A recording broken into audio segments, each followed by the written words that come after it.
మీ యొక్క SAP CPI trial account ఒకవేళ delete అయిపోయిన తర్వాత మీ పాత ప్యాకేజెస్ ఏదైతే ఎక్స్పోర్ట్ చేశారో నా ప్రీవియస్ వీడియోలో ఎట్లా ఎక్స్పోర్ట్ చేయాలి ఏంటన్నది చూపించాను.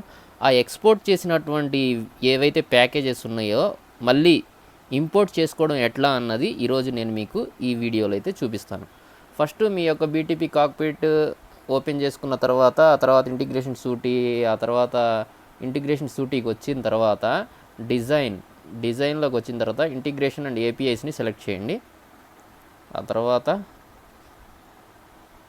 సెలెక్ట్ చేసిన తర్వాత కొంచెం లోడ్ అవుతుంది. మీ యొక్క ఇంటర్నెట్ స్పీడ్ మీద డిపెండ్ అయి ఉంటుంది. ఇది ఓపెన్ అయ్యడానికి కొంచెం టైం పడుతుంది. ఇట్లా ఓపెన్ అయిన తర్వాత మీరు డౌన్లోడ్ చేసుకున్నటువంటి ప్యాకేజెస్, నేనైతే డౌన్లోడ్ చేసిన ప్యాకేజెస్ ఒకసారి చూపిస్తున్నా చూడండి. ఇదిగోండి డౌన్లోడ్స్లో డే 1, డే 2, డే 3 మన దాంట్లో ఇందాక మనం మన ప్రీవియస్ వీడియో చూసినట్లయితే ఎట్లా డౌన్లోడ్ చేసామో ఏంటన్నది చూడొచ్చు. ఇప్పుడు వీటిని ఎట్లా ఇంపోర్ట్ చేసుకోవాలి మనం మళ్ళీ ఇప్పుడు ఇక్కడ ఇది డిజైన్ అనే ట్యాబ్కి వచ్చాం కదా, డిజైన్ అన్న క్లిక్ చేసేసిన తర్వాత ఇక్కడ ఈ రైట్ హ్యాండ్ సైడ్ కార్నర్న ఇంపోర్ట్ అని చూడండి, దీని మీద క్లిక్ చేయండి. దీని మీద క్లిక్ చేయగానే ఇట్లా వస్తుంది. మళ్ళీ మీకు ఆ ప్యాకేజ్ దేన్ని ఇంపోర్ట్ చేయాలనుకుంటున్నారు మీరు, జిప్ ఫైల్లో ఉంటాయి అవి. నేనైతే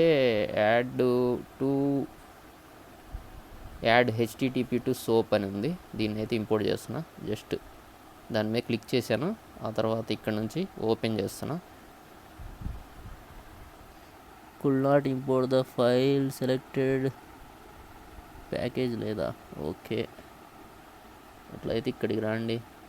ఇట్లా వచ్చిన తర్వాత ఇక్కడ ఏదో నేమ్ ఇవ్వండి, శాంప్ అని ఇస్తున్నాను నేను, SAMP. డిస్క్రిప్షన్ కూడా ఏదో ఒకటి ఇవ్వండి, SAMP. నేను జస్ట్ డెమో చేస్తున్నాను కదా, SAMP. ఓకే. ఆ తర్వాత సేవ్ చేయండి.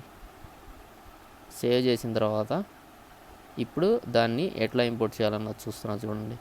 ఇక్కడ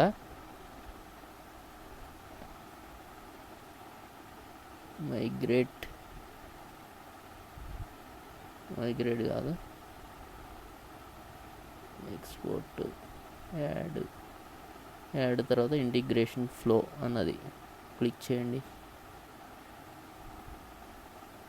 ఇక్కడ అప్లోడ్ అనే ఆప్షన్ ఉంది చూడండి, దీన్ని క్లిక్ చేయండి. ఆ తర్వాత బ్రౌజ్ని క్లిక్ చేయండి. ఇందాక మనం ఏదైతే సెలెక్ట్ చేసామో ఇదిగోండి, యాడ్ హెచ్టిటిపి సోప్ అని ఉంది చూడండి, దీన్ని క్లిక్ చేయండి. ఆ తర్వాత ఓపెన్ చేయండి. ఆ తర్వాత జస్ట్ యాడ్ చేయండి. ఇదిగోండి ఈ విధంగా వచ్చేస్తుంది. మరి మీకు ప్యాకేజ్ అయితే ఇప్పుడు ఇంపోర్ట్ అయిపోయింది. దీన్ని ఓపెన్ చేసుకోండి. చాలామంది నేను ముందు చేశాను చూసారా, ఆ పద్ధతిలో చేస్తారు. అప్పుడు ఏంటంటే మనకి ఇంపోర్ట్ కాదు. ఈ పద్ధతిలో చేయడం వల్ల మీరు ప్యాకేజ్ అన్నది ఈ విధంగా మీరు డౌన్లోడ్ చేసినటువంటి జిప్ ఫైల్ ప్యాకేజ్ అన్నది ఈ విధంగా డౌన్లోడ్ చేసుకోవాల్సిన తర్వాత ఇట్లా ఇంపోర్ట్ చేసుకోవాల్సి ఉంటుంది. ఇప్పుడు మీకు అర్థమైంది కదా ఎట్లా ఇంపోర్ట్ చేస్తున్నాయండి. 1-2 సార్లు చూడండి. Thank you. నెక్స్ట్ వీడియోలో మళ్ళీ కలుద్దాం.